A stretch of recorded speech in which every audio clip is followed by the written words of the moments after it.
ungkapan-ungkapan Carui itu adalah kosakata yang ekspresif.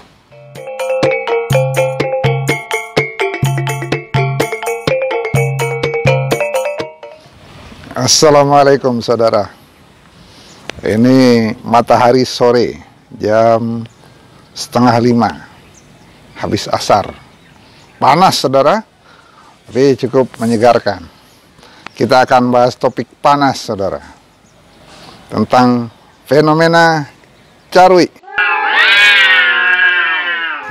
Tapi kita teropong dari jauh saja saudara.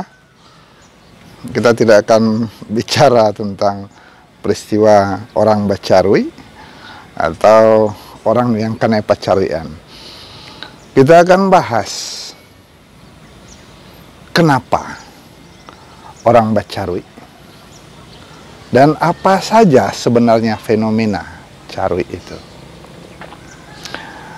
Beberapa penelitian para psikolog menyatakan bahwa orang mengeluarkan cacian, kata-kata, ungkapan kasar, kotor, sumpah serapah, atau bisa kita simpulkan dengan satu kata tadi, carui tadi, carut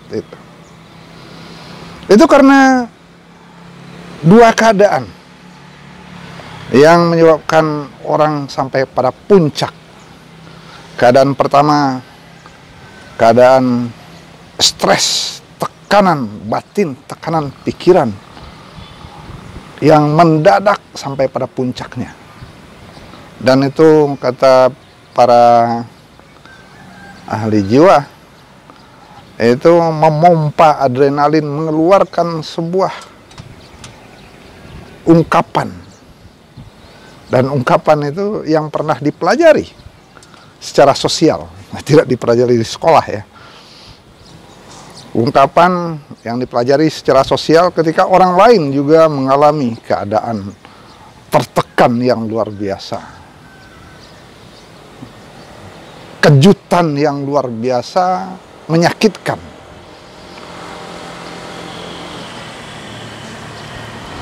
Yang kedua, ketika kondisinya itu membuat orang marah. Situasi itu membuat orang marah, tapi tidak berdaya.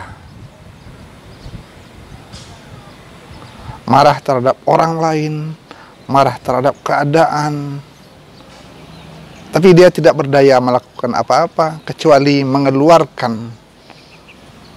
unek-unek kekesalan hatinya. Jadi intinya carui adalah kekesalan. Saudara, tapi carui itu atau ungkapan sumpah serapah itu ternyata hasil konvensi. Iya, ungkapan apapun itu hanya berlaku pada masyarakat tertentu. Ungkapan carui atau sumpah serapah bahasa Minang itu hanya dipahami oleh orang Minang atau orang yang pernah bersentuhan dengan budaya atau orang Minang. Kata-kata anjing misalnya, itu hanya berlaku untuk orang Indonesia. Anjing itu sebuah makian, sumpah serapah yang menghina, tapi hanya berlaku untuk orang Indonesia. Karena konvensinya dalam masyarakat Indonesia. Ketika orang di barat, di Eropa, Anda ucapkan you are dog, mereka hanya tersenyum saja.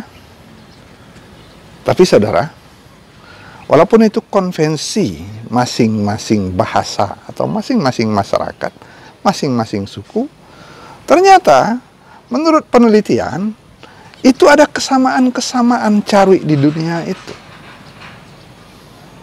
Kata-kata kotor yang diucapkan itu ada kesamaan, kemiripan model, kemiripan sumber.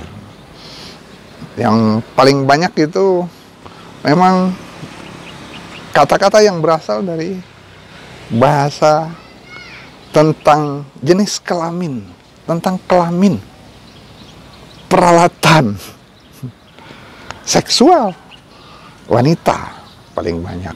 Jadi ada juga dominasi di sini. Wanita sering digunakan sebagai ungkapan kata-kata kotor itu. Contoh sederhana, misalnya saudara, kita ambil yang paling terkenal untuk yang berbahasa Inggris, Amerika, Inggris, Kanada, Australia. Anda mungkin pernah dengar kata bitch. Bagi orang yang belum pernah belajar bahasa Inggris, bitch tidak ada arti apa-apa karena tidak masuk dalam konvensi itu. Bitch itu arti aslinya adalah anjing betina. Nah, Anda boleh menangkap di sana ada kesamaan dengan konvensi di Indonesia. Masyarakat yang berbahasa Inggris menangkap bitch itu sebuah hinaan, makian, carui, anjing betina. Nah, ketika orang sangat kesal, maka orang itu akan dikatakan you are bitch. Atau yang lebih kasar dari itu, son of bitch, anak anjing betina. Tapi kalau dibawa ke bahasa Indonesia tidak begitu terasa. Nah, bagi orang yang berbahasa Inggris itu sebuah makian, sebuah carui, sebuah hinaan yang kasar. Tadi ada tentang kelamin, kemudian tentang hewan, juga tentang perilaku manusia. Perilaku wanita tunasusila misalnya. Nah, tapi ada lagi, orang bahasa melihat bahwa ungkapan-ungkapan carui itu adalah kosakata yang ekspresif, singkat dan ekspresif. Kalau panjang dia tidak jadi carui. Iya, Anda bisa lihat bahwa ungkapan-ungkapan carui berbagai bahasa daerah di Indonesia itu singkat-singkat, hanya 2 kata, 3 kata. Kalau sudah 3 kata sudah agak melunak dia. Kalau di Jawa ada jancuk, asu. Kalau di Minang ada ungkapan yang lebih lunak daripada carui itu, dia juga makian. Nah, biasanya nama-nama binatang. Bukan hanya binatang yang besar, binatang yang kecil juga. Kalau dikatakan kabau, itu sebuah penghinaan. Ada gambaran di sana. Dikatakan barua, ada lagi gambaran di sana. Gambaran itu konvensi masyarakat tentang perilaku.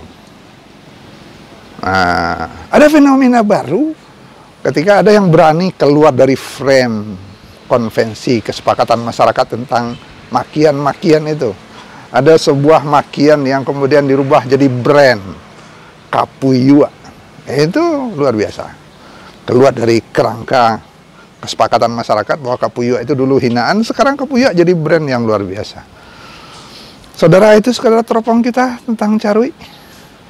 Anda jangan bercarui, karena kata-kata itu kotor sesuai kesepakatan masyarakat kita. Dan usahakan jangan kena pacaruian. Oke, itu sambil berpanas sore. Kata-kata panas tidak usah dikeluarkan. Jawab saja dengan istighfar. Astagfirullahaladzim. Barangkali saya salah masuk tadi, sehingga malantiang klep. Malantiang klep itu bahasa orang bengkel yang kemudian menjadi kesepakatan masyarakat. Ketika sesuatu yang tidak kita sadari tiba-tiba membalas kepada kita. Sampai jumpa. Kalau masih ingin Tengku Mengkudun bicara tentang Minangkabau, Anda subscribe dan share. Ya, dibagilah kepada orang lain. Sampai jumpa. Assalamualaikum warahmatullahi wabarakatuh.